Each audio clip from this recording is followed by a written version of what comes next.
Собирается ли Турция захватить Крым? Белорусские силовики получат еще больший доступ к данным граждан, и понятно о том, что происходит в Сирии и почему Кремль проиграл и там. Обо всем этом расскажу подробнее. В эфире Нехта. Самые важные и интересные новости. Переворот в Сирии. Как Путин собирается помочь своему коллеге из Дамаска? Франция может отправить своих военных в Украину. Какие подразделения могут прибыть и куда? Пожар недалеко от АЭС. К чему может привести и насколько опасны российские обстрелы? Спасибо, что смотрите, спасибо за доверие. Не забывайте ставить лайки, не забывайте оставлять комментарии и не забывайте подписываться на каналы. Все это очень несложно. Поехали. Количество пострадавших в пригороде Днепра после российского обстрела увеличилось. В больницах находятся 18 пострадавших. Состояние 7 остается тяжелым. К сожалению, тот вражеский удар унес 4 жизни, говорит глава Днепропетровской областной военной администрации Сергей Лысак.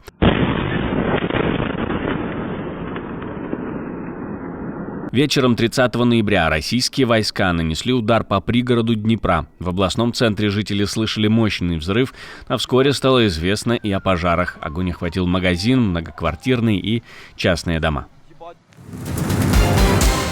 Франция может отправить военных инструкторов в Украину. Французские депутаты из 5 разных политических партий буквально дали понять, поддержка Украины должна быть усилена.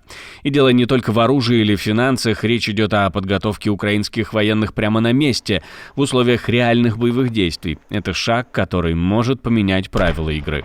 Идея отправки инструкторов – важный сигнал. С одной стороны, это демонстрация готовности Франции взять на себя более активную роль в поддержке Украины. С другой – осознание, что войны выигрываются не только снарядами, но и тактикой, выучкой и профессионализмом. Украина уже показала, что ее армия способна обучаться и адаптироваться, но помощь западных инструкторов может ускорить этот процесс. Жесткость боевых действий и растущее давление России на Донбассе заставляет нас считать, что учения, которые сейчас проводят военные во Франции и Польше, должны быть продолжены на украинской земле. Французские депутаты подготовили открытое письмо, в котором подчеркивается, что Франция могла бы стать лидером коалиции, объединяющей усилия Британии, Польши, стран Балтии и Скандинавии. Но это предложение также добавляет один нюанс. Франция не хочет и не будет отправлять своих солдат в бой против России. Это важный момент, чтобы не дать повода для эскалации или обвинений в интервенции. Принятие такого решения во Франции, конечно, будет непростым. Внутри страны есть скептики, опасающиеся усиления вовлеченности в конфликт, но консенсус среди депутатов разных политических партий и лагерей показывает, что поддержка Украины остается приоритетом для значительной части французской элиты. В Вараше, рядом с Ровенской АЭС, произошла авария в энергосистеме. Мэр города сообщил об аварийной ситуации и предупредил о возможных внеплановых отключениях электроэнергии.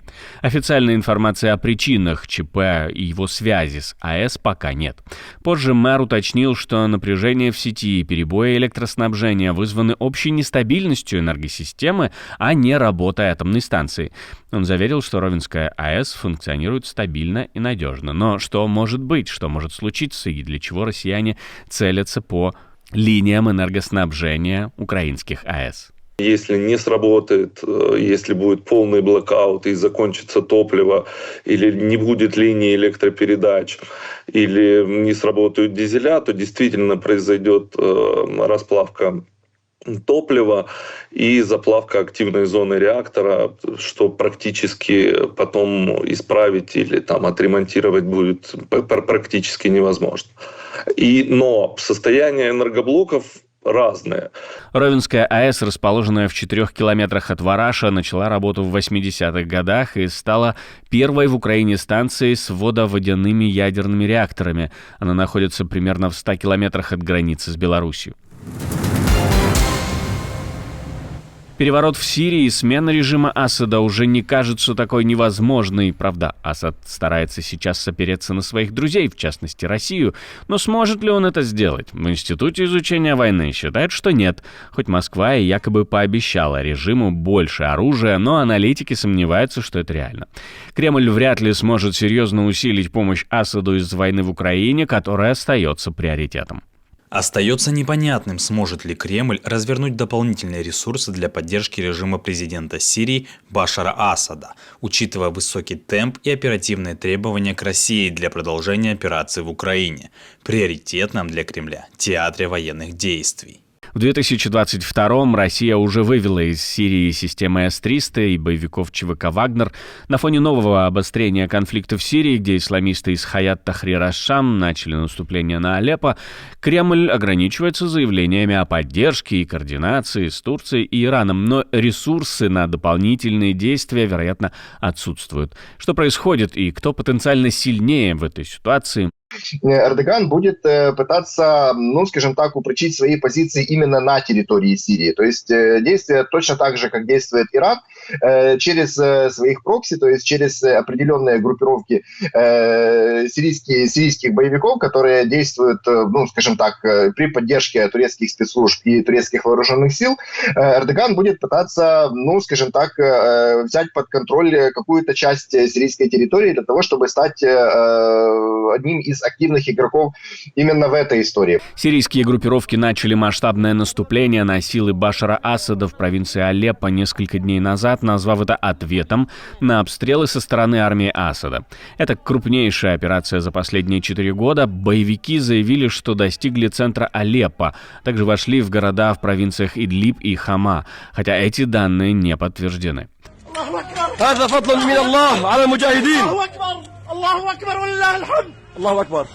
Минобороны Сирии опровергает сообщение о прорыве боевиков в Хаме, а сирийская ГОС-ТВ утверждает, что армия уничтожает позиции террористов в районе Алеппо и Идлиба. Власти Сирии заявляют, что за 3 дня боев ликвидировано около 1000 боевиков. В самом Алеппо в то же время роняют статую брата Башара Асада. Zalimlerin sonu budur. Diktatörlerin sonu budur. Diktatörlerin sonu budur. Allahu Ekber. Давайте систематизируем все, что мы знаем на момент записи видео о ситуации в Сирии, чтобы нам всем было проще понять, что происходит. Захват Хамы не подтвержден, боевики могли отступить или вовсе не заходить в город, но их продвижение в Алеппо уже серьезное. Боевики могут сменить направление на побережье, угрожая авиабазе Хмеймим и порту Тартус, ключевым объектом Российской Федерации в регионе. Сирийская армия вытесняет курдов южнее Эль-Баба, а другие подразделения курдских формирований занимают оставленные правительственными войсками позиции в Манбидже, сближаясь с Алеппо. В Дар протесты оппозиции встретили огнем, напряженность растет и там. Стычки в Алеппо усиливают, слухи о расколе в окружении Асада, но подтверждений подготовки переворота пока нет. Кремлевские телеграм-каналы обвиняют во всем Эрдогана, то есть он якобы спонсировал сирийских повстанцев. Более того, российские политологи и конспирологи заявляют, что с одной стороны дальше Эрдоган будет пытаться забрать оккупированный Крым, а другие пишут, что в Турции готовился переворот против самого Эрдогана. Также в сети появляется видео с захваченной повстанцами российской техникой. Утверждается, что это ЗРК «Панцирь», РСЗО «Ураган» и самолет Л-39. Россия сменила командующего своими силами в Сирии. Сергея Киселя отправили в отставку. Вместо него назначен Александр Чайко, ранее командовавший группировкой в 17-19 годах. После 3 дней успешного наступления якобы протурецких сил российские войска понесли серьезные потери, а некоторые подразделения оказались в окружении. Пропавшими без вести числятся сотни российских военных. Об этом говорит украинская разведка. США приостановили стратегическое партнерство с Грузией, сообщил представитель Госдепартамента Мэтью Миллер. Призвал правительство Грузии провести прозрачное расследование всех нарушений на парламентских выборах. В ночь на 1 декабря в Тбилиси полиция задержала 50 человек во время протестов, сообщает местный телеканал Рустави, ссылаясь на МВД Грузии. Всего за 3 дня задержаны около 200 человек. Некоторые из них уже освобождены, другие остаются в изоляторах временного содержания или госпитализированы. Адвокаты заявляют о травмах у ряда задержанных. Полиция чаще всего предъявляет обвинения в неповиновении и мелком хулиганстве. Протесты вспыхнули после решения властей отложить переговоры о членстве в ЕС до 2028 года, что вызвало массовое недовольство. Акции сопровождаются столкновениями с полицией, которая применяет водометы и слезоточивый газ для разгона демонстрантов. Ситуация остается напряженной, протесты продолжаются, число задержанных растет. Международные организации выражают обеспокоенность происходящим и призывают к мирному урегулированию конфликта. В Беларуси силовикам планируют дать полный доступ к базе данных почтовых отправлений. Парламент рассматривает соответствующий законопроект. Национальный оператор связи Белпочта будет обязан создать и управлять единой автоматизированной системой учета и хранения данных о почтовых отправлениях. Эта система будет собирать и хранить информацию обо всех перемещениях почты. Правительство получит расширенные полномочия по определению типа данных для централизованного сбора, а Белпочта обязана обеспечить круглосуточный доступ к базе данных для органов, которые занимаются оперативно-розыскной деятельностью. Фактически это означает, что силовики могут получать информацию о любых отправлениях в режиме 24/7.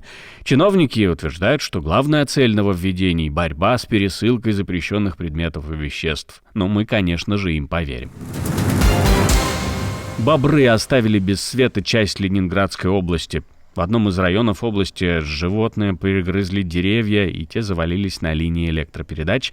4 населенных пункта остались без электричества.